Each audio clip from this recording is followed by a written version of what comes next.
Hello friends, मैं संध्या आप सभी के स्वागत करती हूँ स्टडी करिकुलम में। आज के सेशन में हम सब जो है स्कूल मैनेजमेंट विद्यालय प्रबंधन के बारे में हम लोग पढ़ेंगे और इससे संबंधित ऑब्जेक्टिव प्रश्नों को भी सॉल्व करेंगे। स्कूल मैनेजमेंट एंड लीडरशिप 106 जो बीएड सेकंड सेमेस्टर के लिए है, ऑब्जेक्टिव प्लस सब्जेक्टिव दोनों ही बेस पर रहेगा। और आज की जो क्लास आप सभी का है वो 5वां क्लास है, यानी कि आज जो है आप सभी का यूनिट 1 कंप्लीट होता है। आज के सेशन में आप सभी का यूनिट 1 कंप्लीट हो जाएगा। इसके बाद से आप सभी का यूनिट 2 स्टार्ट होगा। उससे पहले जो है हम लोग assessment of teaching and learning इसका यूनिट 1 कंप्लीट करेंगे। फिर उसके बाद से आपका तीसरा जो सब्जेक्ट है उसको जो है फर्स्ट यूनिट कंप्लीट करेंगे। फिर सभी का जो है यूनिट 2 चलेगा और इसका मैराथन सेशन भी करा दिया जाएगा। यूनिट 1 का जो है सबका मैराथन सेशन कराया जाएगा। फिर सेकंड यूनिट चलेगा। ऐसे सारे जो है आप लोग के कवर हो जाएंगे एग्जाम से पहले। तो आप सभी कंटिन्यू बने रहिए और दोस्तों के बीच भी शेयर करते रहिए। और हाँ, इस क्लास के यूनिट 1, यूनिट 2, यूनिट 3 के आप सभी के जो है पीडीएफ अपलोड कर दिया गया है स्टडी करिकुलम चैनल पर। अभी तक आपने डाउनलोड नहीं किए हैं तो डाउनलोड करके कर सकते हैं। चलिए आज के सेशन की ओर हम लोग बढ़ते हैं। एकदम आसान भाषा में हम लोग जानने की कोशिश करेंगे। अगर आप डीडी यूनिवर्सिटी से बीएड करें तो आपके लिए हेल्पफुल तो है ही। अगर आप दूसरे यूनिवर्सिटी से हैं और आपके subject school management and leadership है तब आप इस क्लास को अंतिम तक देख सकते हैं। चलिए सेशन की ओर हम लोग बढ़ते हैं। आज का फर्स्ट प्रश्न है, स्कूल शब्द की उत्पत्ति हुई है ग्रीक से, यूनानी से, अंग्रेजी से, इनमें से किसी से नहीं। तो स्कूल शब्द की उत्पत्ति किस शब्द से हुई है? तो इसका राइट आंसर हो जाएगा ग्रीक शब्द से। किससे हुआ है? तो ग्रीक शब्द से स्कूल शब्द की उत्पत्ति हुआ है। स्कूल जिसको हिंदी में विद्यालय कहते हैं। तो विद्यालय का अर्थ जो होता है, इसके ग्रीक शब्द के एस्कोले से जो है इसकी उत्पत्ति हुई है। किसे? तो एस्कोले से जो है इसकी उत्पत्ति हुई है। इसकी उत्पत्ति जो है हुई है, जिसका अर्थ क्या होता है? तो इसका अर्थ होता है अवकाश। ध्यान दीजिएगा, स्कूल शब्द की उत्पत्ति जो है एस्कोले से हुई है, जिसका अर्थ क्या होता है? तो जिसका अर्थ होता है अवकाश होता है। जिसका अर्थ अवकाश होता है। प्राचीन यूनानी में अवकाश के स्थानों को ही विद्यालय के नाम से पुकारा जाता था। और यह भी पॉइंट ध्यान दीजिएगा कि प्राचीन यूनानी में अवकाश के स्थानों पर ही जो है विद्यालय के नाम पुकारा जाता था। थोड़ा से हम सब जो है स्कूल के बारे में जानते हैं, विद्यालय के बारे में जानते हैं। विद्यालय समाज का एक महत्वपूर्ण संस्था है। इस संस्था के द्वारा ही समाज उन्नति के पथ पर अग्रसर होता है। विद्यालय एक ऐसा दर्पण है जिससे समाज के ठीक स्वरूप का पता चलता है। समाज की जो है ठीक स्वरूप का पता चलता है। विद्यालय एक ऐसा संस्था है जहाँ पर कल के नागरिक, जिनके कंधों पर समाज तथा राष्ट्र का भावी भार है, शिक्षा प्राप्त करते हैं। विद्यालय बच्चों के लिए इस प्रकार के वातावरण के सृष्टि करता है जिसमें पलकर वे अच्छे नागरिक बन सके, अपने तथा समाज के जीवन को सुखमय बना सके। विद्यालय बच्चों के आचार, विचार तथा चरित्र पर बहुत ही महत्वपूर्ण प्रभाव डालता है। और विद्यालय जो है बच्चे सबके आचार पर, विचार पर, उनके चरित्र पर भी जो है बहुत ही ज़्यादा जो है प्रभाव डालता है। तो ये छोटा सा जो है हम लोग विद्यालय के बारे में देखिए। अब चलिए नेक्स्ट प्रश्न की ओर हम लोग बढ़ते हैं। विद्यालय प्रबंधन की विशेषताएं हैं उद्देश्यपूर्ण प्रक्रिया, समन्वित प्रक्रिया, व्यवहारिक प्रक्रिया, उपयुक्त सभी। तो विद्यालय प्रबंधन की विशेषताएं कैसी है? तो इस सभी इसके राइट आंसर हो जाएगा। लेकिन थोड़ा से हम लोग यहाँ पर विद्यालय प्रबंधन के अर्थ एवं अवधारणा को थोड़ा से हम लोग यहाँ पर समझते हैं। विद्यालय प्रबंधन की अवधारणा एवं अर्थ। प्रबंधन की उपरोक्त परिभाषाओं के संदर्भ में विद्यालय प्रबंधन को इस प्रकार परिभाषित किया जा सकता है। विद्यालय प्रबंधन एक विशिष्ट प्रक्रिया है जिसका कार्य विद्यालय के मानवीय एवं भौतिक संसाधनों को ऐसे गतिशील संगठन इकाइयों में परिवर्तित करना है जिसके द्वारा उद्देश्यों की पूर्ति हेतु इस प्रकार से कार्य किया जा सके कि जिनके लिए प्रबंधन किया जा रहा है अर्थात शिक्षार्थियों के लिए उन्हें संतुष्टि प्राप्त हो सके तथा जो कार्य वह कर रहे हैं उसमें जो है उच्च नैतिक स्तर बनाए रखते हुए उत्तरदायित्व निभाने की भावना भी बनी रहे और उत्तरदायित्व निभाने की जो है भावना बनी रहे। प्रत्येक संस्था में अपने आदर्श लक्ष्य और उद्देश्य होते हैं। प्रत्येक संस्था में अपने आदर्श होते हैं, लक्ष्य होते हैं, उद्देश्य होते हैं। उनकी सफलता पूर्वक प्राप्ति के लिए ही उचित जो है प्रबंधन की आवश्यकता होती है। विद्यालय एक महत्वपूर्ण सामाजिक संस्था है, अतः इसकी जो है एक सुसंगठित प्रबंधनात्मक व्यवस्था होती है। किसी प्रभावशाली प्रबंधन के अभाव में विद्यालय जीवन में दुर्व्यवस्था एवं जो है संभ्रांति फैल जाने की संभावना बनी रहती है। एक प्रभावशाली प्रबंधन विद्यालय में उचित व्यवस्था करने में सक्षम रहता है। यह उचित व्यक्तियों को उचित समय में उचित स्थान पर उचित ढंग से रखता है। उचित समय पर उचित स्थान पर उचित ढंग से जो है विद्यालय प्रबंधन उसको रखता है। थोड़ा सा विद्यालय प्रबंधन की विशेषताएं के और डिटेल्स में हम लोग देखते हैं। जो आपके प्रश्न आते ही हैं, आप प्रीवियस ईयर के क्वेश्चन पेपर को सॉल्व किए होंगे तो आप सभी को पता भी होगा।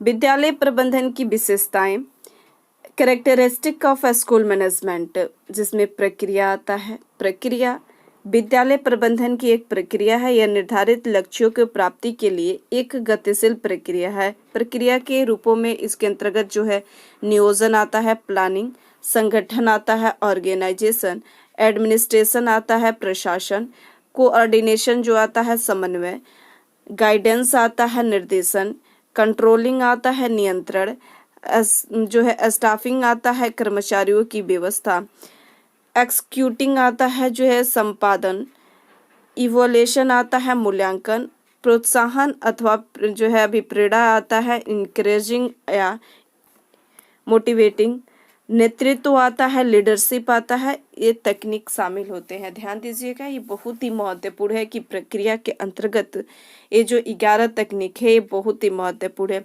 क्या क्या आता है? नियोजन आता है, संगठन, प्रशासन, समन्वय, निर्देशन, नियंत्रण, कर्मचारियों की व्यवस्था, संपादन, मूल्यांकन, प्रोत्साहन अथवा अभिप्रेरणा, नेतृत्व इसके अंतर्गत जो है शामिल होते हैं। नेक्स्ट इसी के पॉइंट है, विशेषताएं कर रहा है कि उद्देश्यपूर्ण प्रक्रिया। उद्देश्यपूर्ण प्रक्रिया जो है विद्यालय प्रबंधन उद्देश्यपूर्ण प्रक्रिया है। विद्यालय प्रबंधन उद्देश्य केंद्रित होता है। यह विद्यालय के लक्ष्यों की प्राप्ति का एक साधन है, न कि स्वयं में कोई लक्ष्य। अतः यह विद्यालय के उद्देश्यों की प्राप्ति के लिए हर संभव जो है प्रयत्न करता है और इसी से जो है संलग्न रहता है और हर समय प्रयत्न करता है और इसी से जो है संलग्न भी रहता है। उसके बाद से जो है इसी के अंतर्गत सतत प्रक्रिया आता है।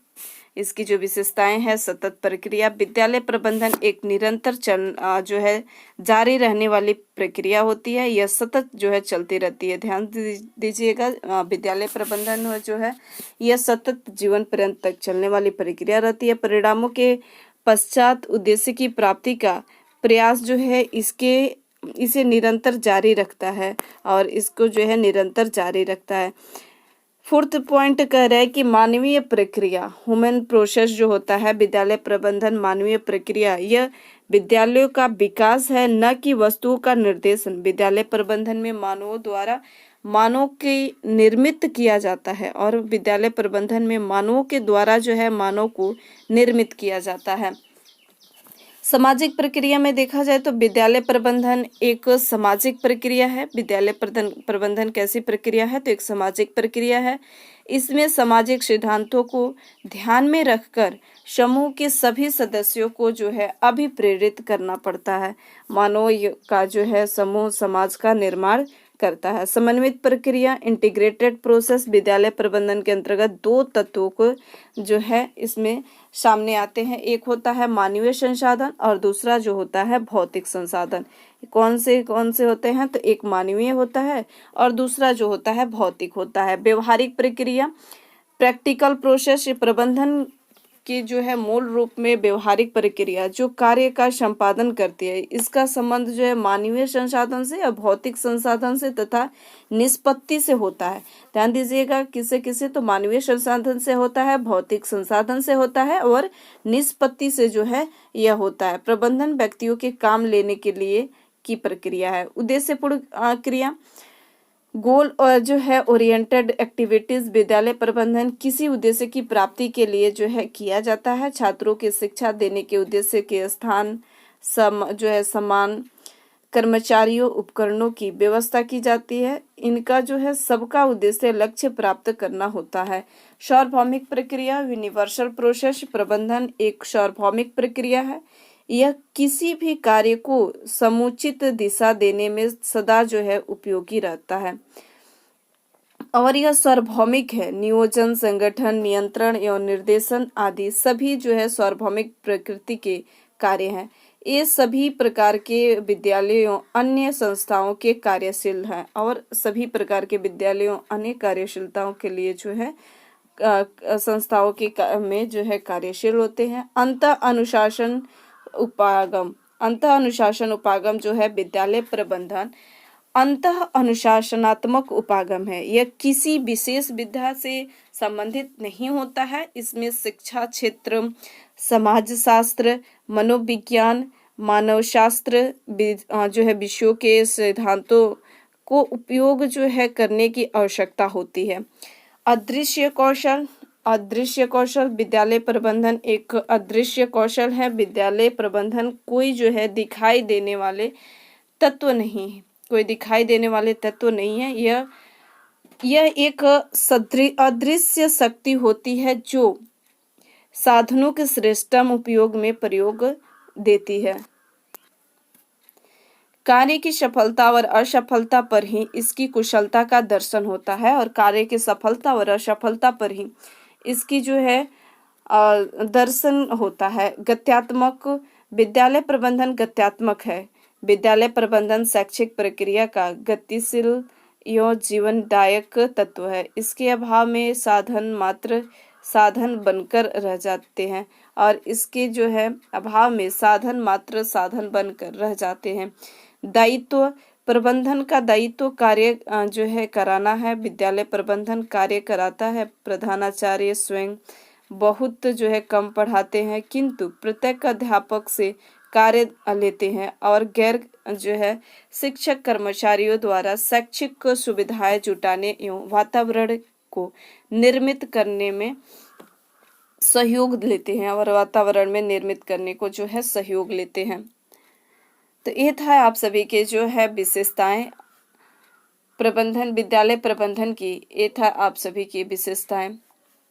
नेक्स्ट है विद्यालय प्रबंधन के कार्य है। विद्यालय प्रबंधन के कार्य हैं योजना, संगठन, अभिप्रेरणा, उपयुक्त सभी। तो इसका राइट आंसर क्या हो जाएगा? उपयुक्त सभी हो जाएगा। योजना भी होता है, संगठन भी होता है, अभिप्रेरणा भी होता है, एक नियंत्रण करना भी होता है।